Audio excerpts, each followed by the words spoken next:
মাদ্রাসা মোজাদ্দেদি আমিনিয়া হাফেজিয়া কুরআনী মাদ্রাসা। আজকের মাদ্রাসার ভিতের উপরে দাঁড়িয়ে আছি। আর্থিক নৈতিকের কারণে আমরা বহুদিন ধরে মাদ্রাসার কাজ করাতে পারিনি। তো আল্লাহ শুকর, আমরা 1002-3 কিট উপস্থিত করতে পেরেছি। সাথে মাদ্রাসার সেফটি চেম্বারে আমরা কাজ করাতে পেরেছি। সেফটি চেম্বারটা একটু দেখিয়ে দাও। সেফটি চেম্বারে কাজ হয়ে গেছে। এই পর্যন্ত যতটুকু দান এসেছে এই দানের উপরে এইটুকু কাজ আমরা করতে পেরেছি।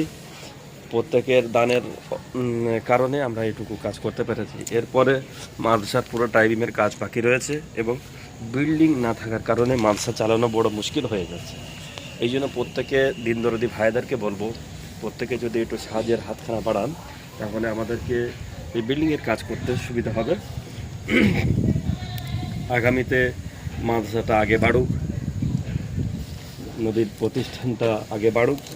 মাদ্রাসাটা প্রতিষ্ঠান একটা বন্ধ হয়ে যাচ্ছে, সেটা যাতে না বন্ধ হয়। মুসলিম সমাজের একটা ভিত, এখান থেকে মাদ্রাসারা কোরআন শিখবে, হাদিস শিখবে, বিভিন্ন রকমের শেখার জায়গা। এই জায়গাটা বন্ধ করার কোনো প্রয়োজন নাই, চালু রাখাটা আমাদের প্রত্যেকের দায়িত্ব। সেহেতু যে যতটুকু পারবে সাহায্যে হাত দুখানা বাড়াবেন। আর সামনে এই মাদ্রাসার ভিতরে পরে প্রচুর মাটির প্রয়োজন।